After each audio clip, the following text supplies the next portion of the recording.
All right, man, we are back for another episode of the 2020 pandemic edition of the Music Retail Show. And man, we've got a great guest today, Jeremy Hildebrandt of Rayhill Audio. Jeremy, thank you for coming on today. Man, this is a huge pleasure for us. Thanks for having me. Yeah, man, absolutely. So I think, the family of MIRC is not ginormous. So when you have, star dealers popping out like yourself, people go, hey, who's that guy? What's that guy's secrets? What's going on? And so this is a great opportunity for us to kind of connect with you. And man, maybe we can, just talk about the industry and talk about who you are and what you've been doing. So. Alrighty. Sounds Yeah. good. Yeah, absolutely. Of course, everybody always wants to know a little bit about you. So, man, maybe we can just kind of start off with that. I'd love to hear how you even got into this business in the first place. So, Well, I grew up playing guitar, and when I was about 19, 20 years old, I started giving guitar lessons in a local music shop. The fellow there, Dave Yale, gave me a job as a guitar teacher at Yale's mm-hmm. Music. And I did that for 15 years, 6 days a week. And that led me into, he showed me retail in a sense, and that led me into selling guitars online when my wife wanted to stay home with our baby. Okay. She was a biologist, and she was the one bringing home the money, so to speak. And when she wanted to stay home with the baby, I decided I was going to try to start something up online, selling guitars online for extra income. Yeah. And the rest is history for the most part. So what year was that? I'm curious because it's interesting to see when people jumped into creating online businesses. Well, I started in 2004 just selling, personal items on eBay. Yeah. And then in 2007, I actually started the business and got the resale certificate and all that. Yeah. And, and so I started selling guitars for a while and was giving lessons and selling guitars. Started selling more guitars, so I'd take off a day from giving lessons to commit to selling the guitars. And after a while, I'd take off another day. And pretty soon, after 5 years, I was taking off all my lessons and just, totally selling guitars online, which was great because it allowed me and my wife to sit home with our two kids. And I work around their schedules. Actually, I usually work when they're in school or when they're asleep. So I get to be with my family whenever they're home. And I mentioned that was the goal. Yeah, absolutely. That is the goal. And that's a goal for a lot of people out there is how do you create a little bit of freedom in your life? And I think a lot of people find that encouraging. So going back though a little bit back to eBay. So man, you're talking about the years when you could actually put guitars up on auction and maybe start them for $1 and they would actually bid up and you'd make money on them. You remember those days? Oh yeah. Those were crazy days. I just remember because I started working here at MIRC in 2002, and I started selling guitars in 2004. And I just remember that was the days people had, they're putting guitars up for auction and just letting them ride, and then seeing how that morphed over time. That was like the first time that a lot of online retailers were starting to go, hold on, I can't put things up for auction. I actually lost $20. I didn't make any money. Yeah, exactly. Trying to get, because it became more saturated and more saturated. So did you find that as a hard adjustment going through that, going to, okay, crap, I can't do that. I need to do something a little bit differently. Oh yeah, definitely. Back when we first started selling guitars with MIRC, it was a bunch of those, what were they, the Fender Starcaster guitars? Oh yeah. Oh wow. They were like, okay. You buy them for like 50, $70. Yeah, $59, $69. So yeah, and you'd sell them for $100. So by the time you shipped them and everything, you're making $10, $20 per guitar. Uh-huh. And you'd put them up in auctions and they'd get that turnaround for you. Yeah. But eventually, just by watching other people and other sellers, I realized that auctions weren't the way to go. Yeah. You needed an actual storefront. Mm-hmm. With a good amount of inventory, and that would pull people in, and treat it as a store rather than a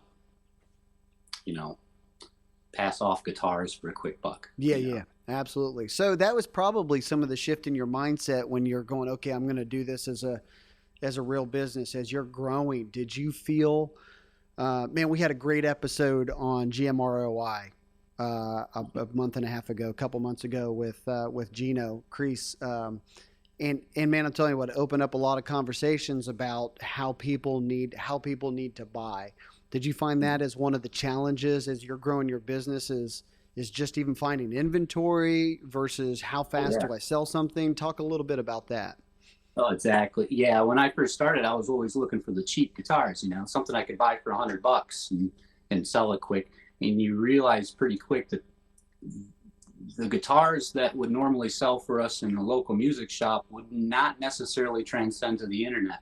I mean, you're paying $40 to ship a guitar. Yeah. So you take that right off the top, and so when you're selling a $150 guitar that you might have paid $80 to $100 for, and you include free shipping, and then you have the fees included with selling it, you're really not making much. So, when I got with MIRC, we started with the Fenders, but it went up, and then it's like, these $400 or $500 guitars are really the way to go with with trying to get a profit margin out of selling online. Yeah. Because you have to have volume online versus a brick and mortar shop. You have to sell three guitars to equal the price, to equal the amount you get out of one guitar in a music shop.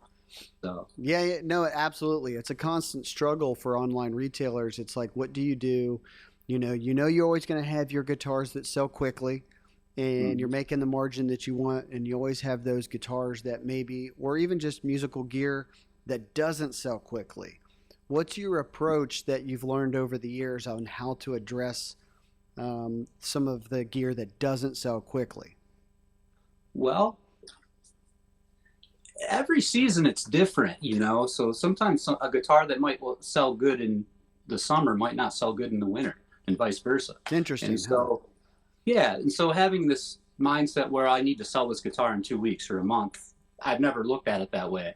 I've always looked at it kind of like investing in stocks. If you can get a 10% turnaround on your stock in a year, then hey, you're doing all right. Mm-hmm. And the same thing with the guitar. I look at it more with 3 months, 6 months, a year. When I purchase a guitar, it's like, can I get 30 to 40% markup with this guitar within the next 6 months? Yeah, I can. So that's what I do. If you only focus on guitars that you can sell within a week or two, that dwindles down. I mean, good luck finding those. That's the thing. And if the guitar's been sitting here for a year, then obviously it gets discounted, and we try to just make our money out of it. Yeah. And I guess that would be a different, or everybody has a little bit different of approach, but you could be sitting there going, okay, can I buy this guitar and flip it in 3 months? And then if I did that, if I flip this guitar 4 times in a year, you might go, hey, this is worth my money. Buying a $400, $500, $600 guitar, but I'm also looking at your reverb business and everything, and you've got a lot of guitars up. So you're not just trying to go, hey, can I flip this guitar 4 times a year or this style of guitar? Now you're getting into, now I'm doing this across 120, 150, 180 listings. Yeah, exactly. And like I was saying, guitars might not always sell immediately. A lot of times I put a guitar out and there's 5 other sellers selling that same guitar. Mm-hmm. And you have to wait them out. And, if they're going to sell theirs, they'll sell them at discount rates, whatever. And eventually I'm going to be the only guy standing and that guitar is going to sell. And that's the way I look at it, and having a big inventory to be able to do that with. Like I said, you need to kind of look at it like a store, an online store. That's a scary thought, though, what you said. Scary for a lot of our listeners going, because a lot of habits, people go, I see there's 7 or 8 of them out there. Now I'm going to pass on that one. And then they try to move on. But you're saying, no, that's not necessarily the case. Because it's a hard concept to go, well, even if you had 7 or 8 out there, that one guitar that you got might sell anyways. Second of all, worst case scenario, you might wait them out a little bit. Exactly. And plus, 90% of those guitars are brand new. They're all the same guitar, Yeah. you know, probably with a stock picture. I put mine out there with the actual item for sale, you know, discounted. So I'm the cheap guy, if you get what I'm saying. Yeah. And usually that helps sell the guitar, Yeah. you know. Yeah. It's a lot easier to sell used stuff and MARC stuff than it is to sell brand new stuff. I figured that out myself. Okay, so you've dabbled in some new guitars as well. Oh yeah, I've gone through a few companies trying to sell new stuff, and you can do it. You know, Reverb just started doing their promoted listings for new items, you know, so it's a really hard market because you have all these mom and pop music shops with these guitars out there. You know, there's, you know, 20 of that same Squier classic vibe Strat, you know, and they're all priced the exact same. So you're just waiting for somebody to land on you, you know, or you have to, you know, if you're the odd duck out of that, I'll have that same Strat too, but I'm charging $100 less. And hey, that's the actual item you're getting, not a stock picture of it. Yeah, absolutely. And so what I'm seeing is, you know, obviously used is your niche. I mean, and you know, a lot of our dealers that we work with, you know, they might be brick and mortar stores, they might sell online, they might sell used and new and everything like that. But the deal is you got to have inventory. This is actually, I think, one of the major themes that is running through 2020 is when all of a sudden everybody was forced to go, well, I kind of sell online. And just to give you an example, man, you know, we went home like everybody did in March, and then we took April and we tried to figure out what the heck we were doing, you know, and then May we were kind of back in the building because we could work on a kind of like a skeleton crew.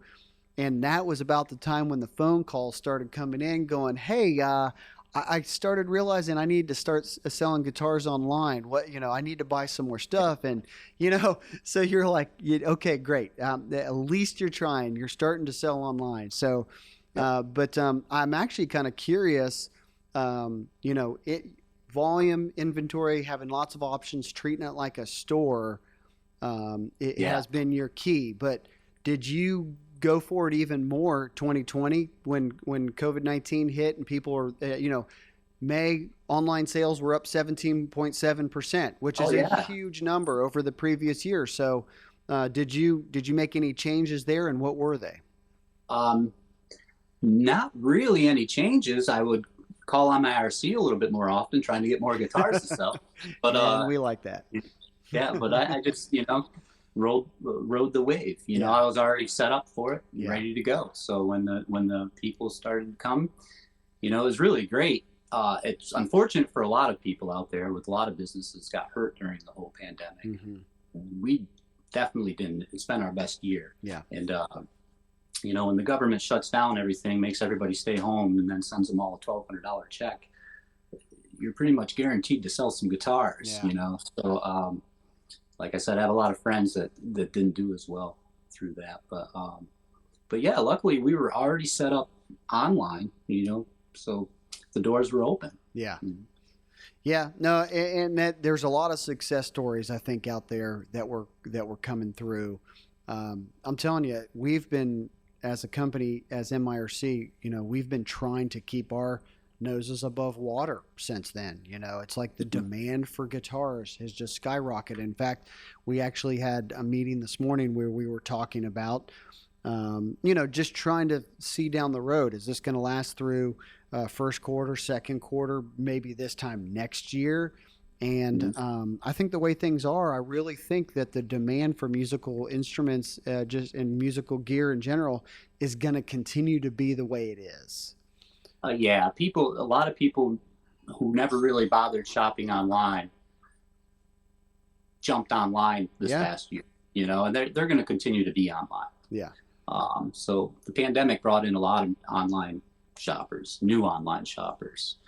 So we're in the same boat, looking ahead for next year. What's it going to be like, you know, because along with all those new online shoppers are a lot of new online sellers, a lot of new competition. That's probably one of the biggest things we think about. You know. Yeah, no, and that is a big deal. And actually, I'd love to hear kind of what you're thinking. I mean, you use multiple sales channels, like as in Reverb. You mentioned eBay earlier. You sell on your website. Yep. Are you kind of foreseeing that this is just kind of the way things are going to go right now, or are you seeing any newer trends that might be starting to pop out a little bit as far as reaching new customers? Um, Not that I found any yet. We do, well, you say the website, but it's not just the website sitting there. I mean, recently we started pushing our products into Google Shopping from our website Yeah, and into absolutely. Bing Shopping. And we've done this before in the past and didn't really get a lot of success out of it, but lately we have been. So, And you think you would attribute that purely to the fact of how many more people are online looking for musical gear? my best guess. Yeah. Yeah. Yeah. Yeah, I know, and that's actually that's going a little bit deeper. I mean, most people don't go, "Hey, how do I incorporate Google Shopping?" With that, their main approach is obviously a lot of times their music store, or hey, I'll put some stuff up on Reverb. But actually, I don't know if you have any advice as far as that, as far as how to use your website. How would you encourage people to try to drive more traffic to your website? Do you partner with like a search engine optimization company? Do you do that on your own? What are some things that you have explored and found successful? We did that before in the past. Quite a few years back, we had somebody come in and do the search engine optimization. We really didn't see much out of it. Yeah. We do social media. We're on Facebook, we're on Instagram, Pinterest. Throw up some videos every now and again on YouTube. Yeah. And that tends to pull in some traffic. And obviously, Google Shopping pulls in, Yeah. traffic too. So and there's a new thing that a lot of people aren't really aware of, is that when you shop on Reverb and eBay these days, and these bigger sellers, they charge you sales tax from all these different states. Mm-hmm. And a lot of people have come to find out that if you go to that person's website instead of Reverb or eBay, you're not being charged the sales tax. Yeah. So we only charge sales tax to New York. And Reverb, if you're in Pennsylvania or someplace else and you buy from us, they charge you sales tax because they're a marketplace facilitator. A lot of these states have $100,000 threshold. We don't ship $100,000 worth of items to, just to Pennsylvania or something, so we don't have to charge sales tax. Yeah, because it's to one state, right? It's to each individual state. Every state now charges sales tax, whatever that might be. Whereas in the past, you never had to really pay sales tax unless you're buying from the state that you lived in. A lot of people online, Reverb and eBay, are starting to get that. Mm-hmm. And so they're going to our website to purchase an item because, hey, they don't have to pay that sales tax that those online platforms are required to pay. Mm-hmm. That helps pull in some traffic. Yeah, absolutely. And eBay does the same thing. Yeah, because I know Amazon does too. Yeah, because they're bigger. They're bigger sellers. They're a marketplace facilitator that has to charge that sales tax because they do $100,000 worth of business in these states. And I'm using every state has a different threshold for that. Yeah. Basically tax exempt status. But that pulls in a lot of sales for the website. Yeah, and man, I think that's absolutely something people need to consider and take into consideration. I mean, it might be the reason why you're not getting business, or it might be the reason why you are getting more business, kind of like you were talking about. So also, something that I found with online business is you're talking with them, that is a huge sticking point, and I'd love to know what you think, is shipping. So shipping cost, how do you ship? Do you have you tried several companies to get shipping materials? Talk to me a little bit about that, because I know a lot of people are interested in what's going on. Oh, when we first started selling the guitars, we'd ship them in the triangle boxes they came in. Quickly realized that did you get a lot of damage? Oh yeah, definitely. And so, okay, the next step is we need guitar shipping boxes. Yeah. So we go to a local UPS store and say, okay, guitar shipping box, $15. And $15 Yeah, for a seriously. box. Yeah, seriously. You're Yeah. getting them from Uline. I'll go to Uline, and it's $10 Mm-hmm. if I get it direct. Gosh, that's still quite a lot of money. So we shopped around, and we found out that you can get boxes for just a couple, $2 or $3 a piece if you buy them in bulk Yeah. and have them custom made. So we have boxes custom made for us. Okay. And buy them in bulk. You know, we get at least 1 or 2 big rig truckfuls of boxes each year. Yeah. And but it's worthwhile to do it that way because Yes. you're only paying a couple few dollars a box rather than $10 or $15. It's a lot of profit gone. Exactly. Yep. And those boxes are huge that you buy. They're, way bigger than you need for a guitar, so that you're paying more for transit cost on that too. So if you have your boxes made custom to your size and needs, really saves you on the box cost, and it also saves you on the shipping, just the basic shipping for that guitar too. That's right. Actually, did you go to, I don't know if you use UPS or FedEx to ship out. So did you find that if you had a specific box size that was under a certain size and weight or, dimensional weight, they would give you a better deal? Yeah. And so you were having to cut your boxes down to try to meet that in the past? Yeah, exactly. And if you ever ship overseas, which we do quite a lot, Yeah. most countries have a 46-inch box cutoff. If your box is more than 46 inches, half the countries out there won't let you ship it with postal service. Yeah. So we have our boxes made to be 46 inches tall for the acoustic or large guitar boxes, 46 inches. And so when we do 19 by 7 by 46 is our typical large size box that pretty much goes anywhere. There's a few countries like Australia that have a 42-inch. I think it's a 42-inch, or maybe it's their girth size is smaller. But you can't ship a guitar to Australia and Russia these days with the postal service because of their box size. Yeah. And there we've gone and gotten with DHL, so we can still ship those guitars to those countries. They have to pay more, but at least they're not totally cut off. But yeah, when it comes to box sizes, the size of the box really makes a difference. If you have a box that's 50 inches tall, well, yeah, gosh, that cuts off half of the world. Yeah, they're gonna nail you. Absolutely, and that's the kind of due diligence that I guess you have to put in. That's part of what's caused you to kind of grow is figuring out shipping, and that's we get a lot of people that go, where can I buy boxes? Which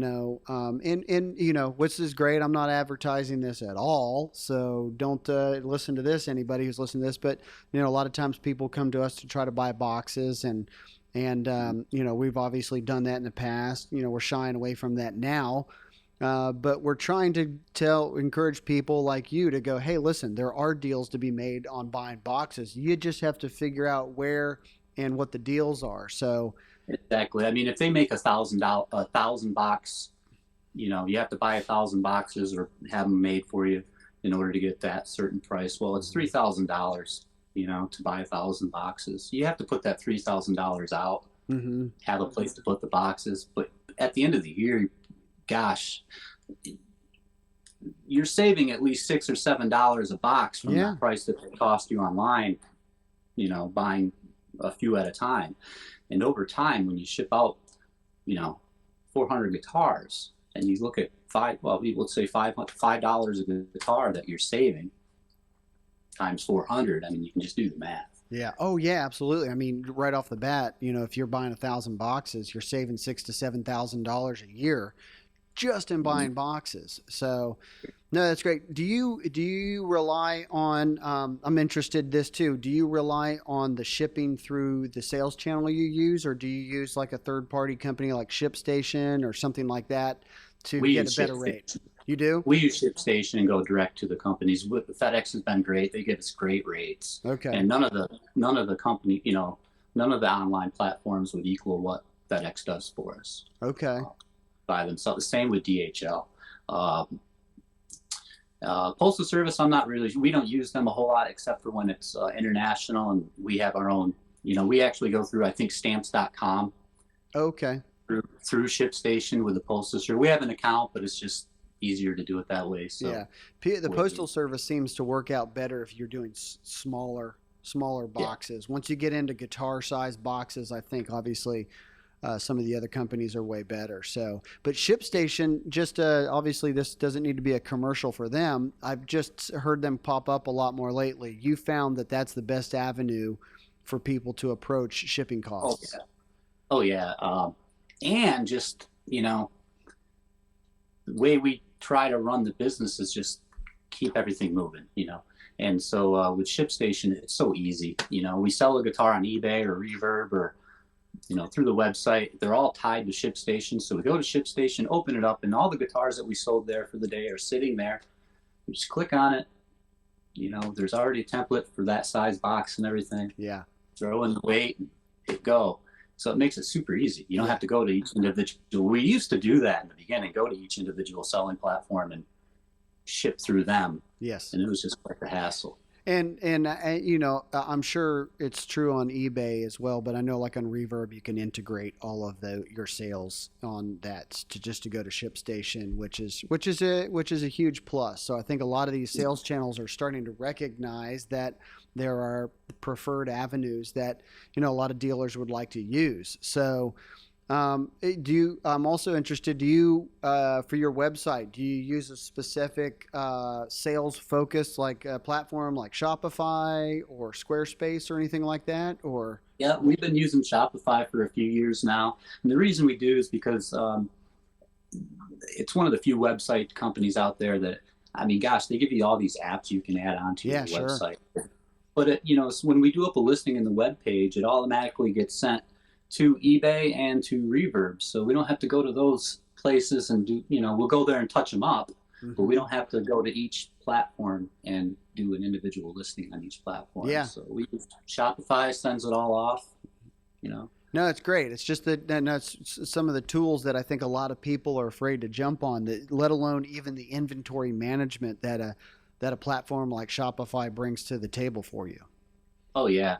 I mean, they have a ton of apps you can add to the site, to help you sell, just like a contact button, just so people don't have to actually go to their email and type in an email. They can actually just hit the contact button. Yeah. And it's great having everything on my phone. I run my business pretty much from my phone. Do you really? So okay. Oh yeah, pretty much all my pictures, everything I do on the phone.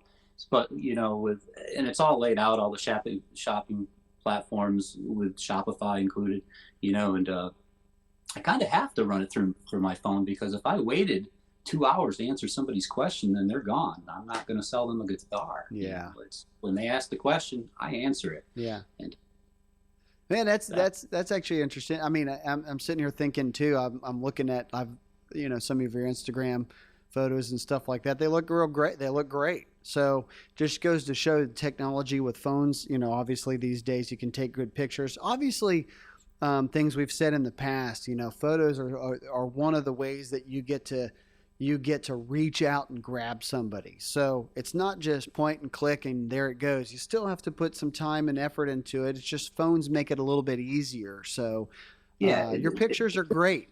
You've obviously spent a lot of time trying to hone that in. Oh yeah, definitely. Over the year, we still are. Yeah. But it's we spent a lot of time on the biggest thing.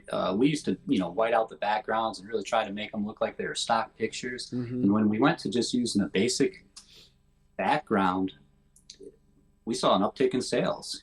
Because they didn't look edited. They didn't look fake. That people think that looks real, and it doesn't look shabby like I took the picture in front of, on a couch in my living room or something like that.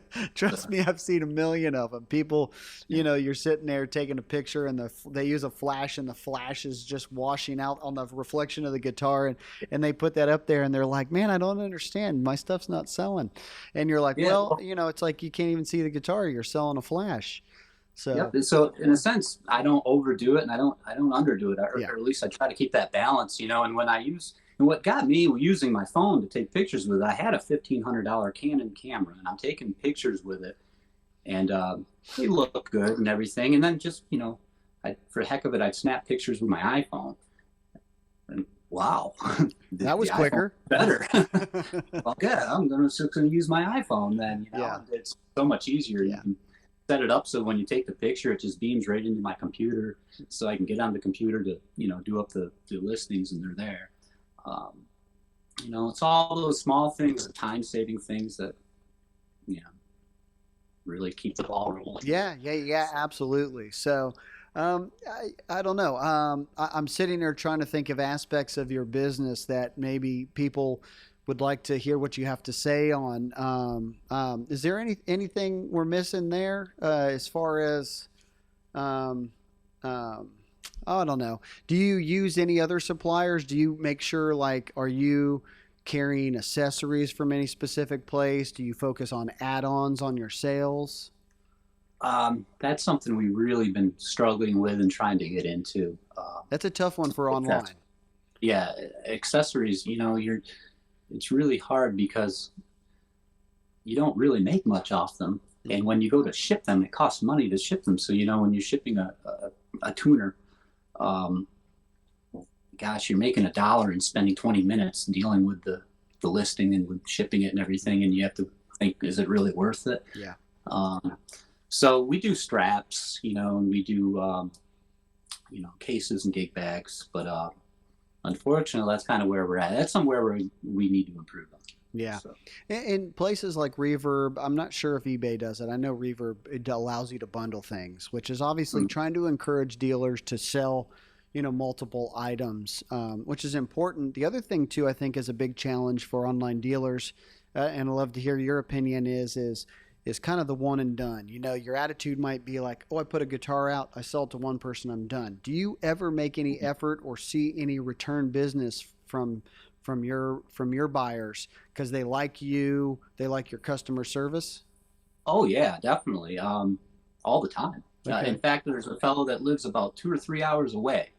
He's in his 80s, and he drives all the way up here probably once every 3 or 4 months to buy a new guitar to take home. Okay. Him and his wife. Yeah, and it's like, you have a lot more options than me. Why are you coming all the way up here? He likes me. Yeah. And he thinks he's getting a good deal because of the refurbished instruments. And so, and that's the way it is. A lot of times just those repeat customers come back simply because they like you as a person, you're selling them a guitar, but they like you.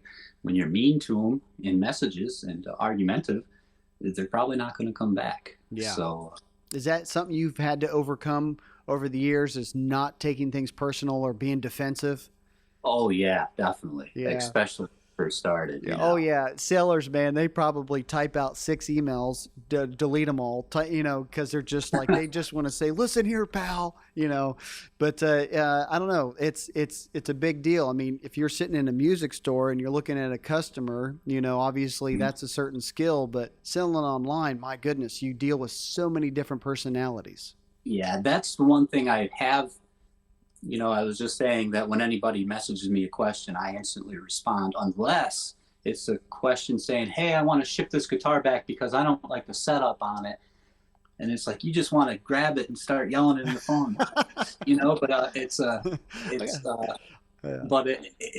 but so I wait an hour or so to answer any of those types of messages. You're like, I want to calm down just a little bit before I answer that email. No, trust me. Trust me. Yeah, I've been there in the past where it's like, what? And you start getting right in on it, and the next thing you know, you're in a big argument over nothing. Yeah. So it's and the other thing is there's always loss in business. You're always gonna, the same way in a grocery store, people come in and they steal things. And when somebody wants to ship back a guitar, and they say, oh, it's not described properly or something, what? It's described. Sometimes you just got to roll with it. Yeah. It's not worth the aggravation throughout the day, getting yourself all mad, and it's just some customer somewhere. And if you're going to be in a bad mood for the next 3 hours because of dealing with this guy, then it's not worth it. Just take the loss, move on. Yeah, take the loss and move on. Well, and to be honest with you, I mean, we both know that, people feeling safe, like they have options to buy when online, is a huge deal why people are buying online. I mean, if they felt like if I bought something and it wasn't what I thought and now I don't like it and I'm stuck with it, that would be a huge hindrance to a lot of people. So offering that. Now, I get it. Nobody wants to have window shoppers online. Like they buy it, they get it and go, yeah, this isn't what I want. I want to send this back. I get that. But still, allowing people to realize that they can have a safe experience is a big deal. Oh yeah, we definitely, we have a 30-day return on everything, and I have no problem taking back a guitar. If somebody wants to ship it back, that's fine. No problem. I understand. It's when they force us to pay the return shipping because there's a zing on the E string at the 12th fret or something, then you have to kind of, what? We're going to lose $80 in shipping because you think there's a zing. But like I used to argue about that kind of stuff, but these days it's just like, just send it back. Yeah. Yeah. No, absolutely. It's all part of the deal. So it's just interesting, a lot of the things that you're saying, I get it. It's a lot of what most dealers are dealing with on a consistent basis. But what I'm hearing from you is just good customer service, taking care of people, trying to, describe products as best as you possibly can, is obviously going to win out at the end of the day anyways. It's just a tried and true idea. It is, hey, imagine that, just being honest and taking care of people matter. That's ultimately what this business is all about.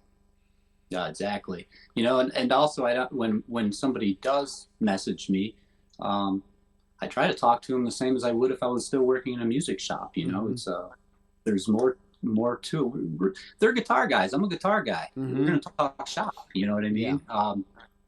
Talk about the guitar a little bit. Talk about different aspects of it and whatnot. Not just answer their question directly. Yeah. But give them a reason to message me back. Yeah, people want to. I guess people do. Even though it's online, people want to maybe engage a little bit and feel like they're still having a buying experience. You're always going to have people that just hit click buy, I'll take it.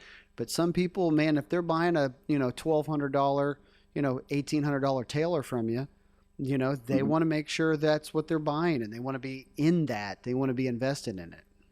Yep, and they kind of want to know too that the person that's selling them knows what they're talking about, and isn't just some guy hawking guitars, that doesn't really know what he's doing. Yeah. So, but when they are aware that I'm no specialist by any means, but when they become aware that I know what I'm talking about when it comes to a certain model, then they feel a lot more comfortable buying it from me. Yeah. So. Yeah, absolutely. So, Jeremy, what do you? I mean, I'm interested. What do you foresee? How do you think your business is going to grow next year? What are you wanting to maybe try to accomplish going into next year? I realize, everybody's ready for 2020 to be over. In fact, we joked around yesterday with some people that, well, why don't we just get Christmas and Thanksgiving done on the same day and just move on to January, So, how are you looking to grow your business into next year, given the circumstances and what's going on? Well, it's been continuously growing every year. Every year we get bigger, and so this year maybe we're going to take a little bit bigger leap than normal, and hopefully we're going to get more inventory in, expand this online store even more, and that's really it. Just try to keep up with the sales, and try to expand the shop more than it is already. So and we're kind of limited with our little warehouse here, but that's something I've been thinking about too, is adding on to the warehouse so I can put more inventory in here. Would you ever open up a music store? Maybe someday. The guy who gave me the start in music industry, like I said, Dave Yale at Yale's Music. I worked there for 15 years. In this little community, that's the store in this community. Yeah. And for him to show me all this stuff, I mean, he introduced me to MIRC even. Did he really? Okay. Yeah. So for me to go and open up a music shop in the same town as him, it would just be me spitting in his hand. Sure. So that's why I don't advertise to locals either. I really try to help maintain that store. Yeah, that's cool. They put me on this path They take care of all the locals, which is great because then that means I don't have to, you Yeah. know, and so I don't really have any plans on that right now. With the local stores I see, they're really not doing all that well. Mm-hmm.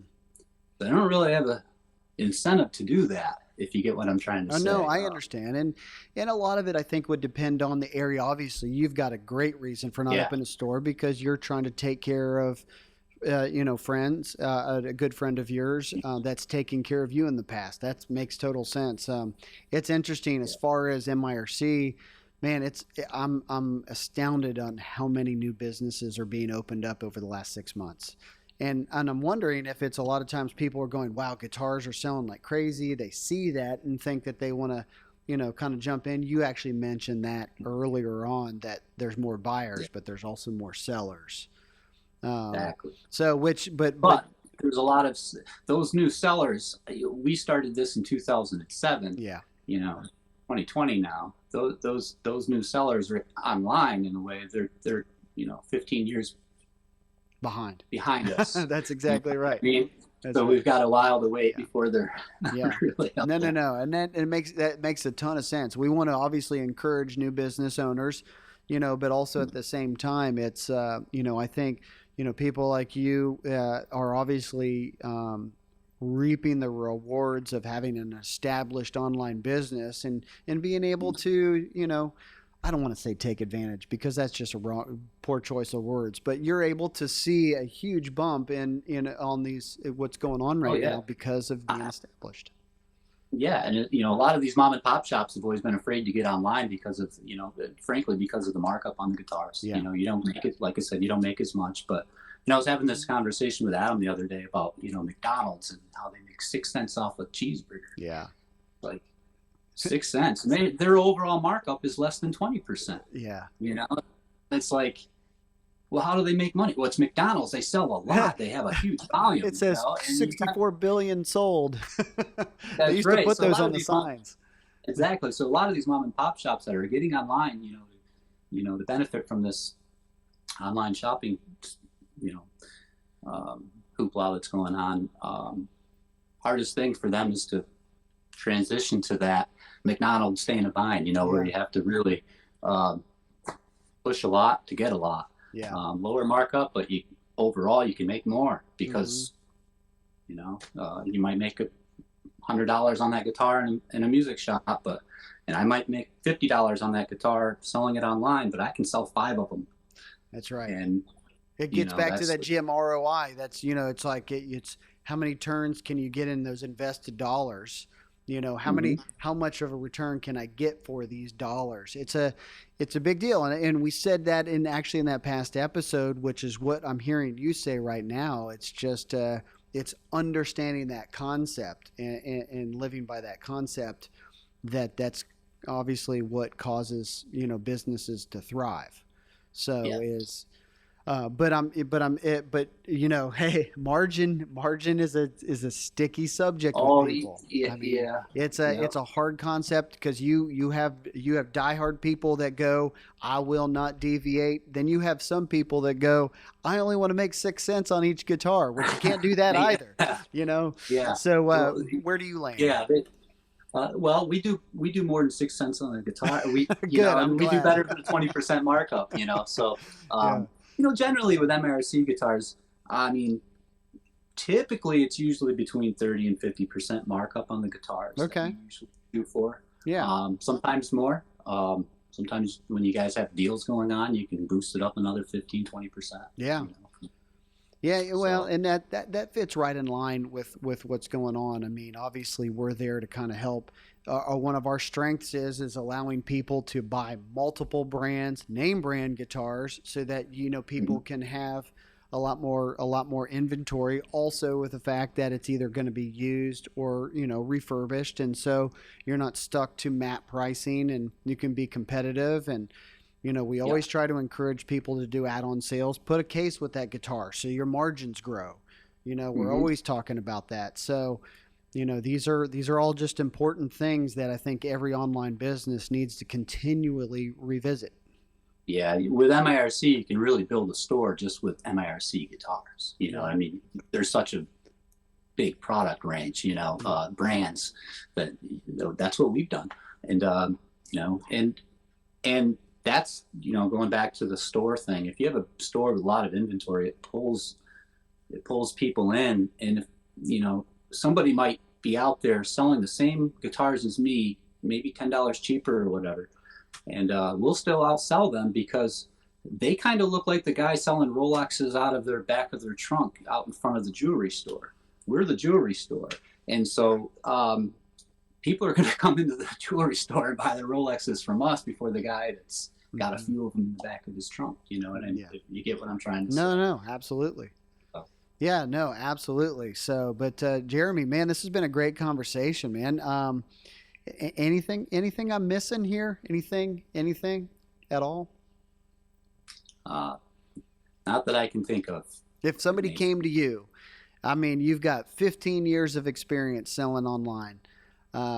If somebody came to you and said, Jeremy, man, I'm really thinking about starting an online business today, and I see where you're at, what would you tell them? Make sure it's a store and not just a few items in you know, that you have listed. That's not going to do as well. And run it as efficiently as possible. I tell people all the time, I work hard not to have to work hard. And I'm not going to spend, I'm not going to spend hours trying to make $10, you know? So you have to run everything efficiently and have all your ducks in a row. Yeah. And, you know, like when we were talking about the boxes, you know, I have a way when a guitar sells, I have a certain order I go through, and it's consistent every time. The guitar sells, I have it out the door in 15 minutes. It's not 2 hours, not an hour and a half, you know. And so it all comes down to having the inventory and having an efficient way to sell the guitars. Yeah. So, man, that's it. Wise words. So, man, Jeremy, I appreciate it. So, Ian, I'm thinking there's quite a few sentences here we could use for an MIRC commercial or something. So this was this was great, Jeremy. Thank you so much. We love you a ton. I know Adam appreciates you. MIRC appreciates you. We're looking forward to growing with you into the future. Man, you've been, you know, like I said, you know, people see the success that you've had out there, and man, it's just fun to watch that. So, thanks a lot, Nathan. And I'm nothing special. You just got to work hard and keep your goal, and you keep shooting for the goal. Yeah, you know? Yeah, absolutely. All right, Jeremy, man, I appreciate it a ton, and we will absolutely, with every guest, man, we'd love to, you know, catch up again just to stay in touch and see how things are growing.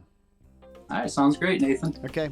The Music Retail Show is brought to you by MIRC LLC, providing solutions for the musical instrument community by being a reliable source for diverse music products.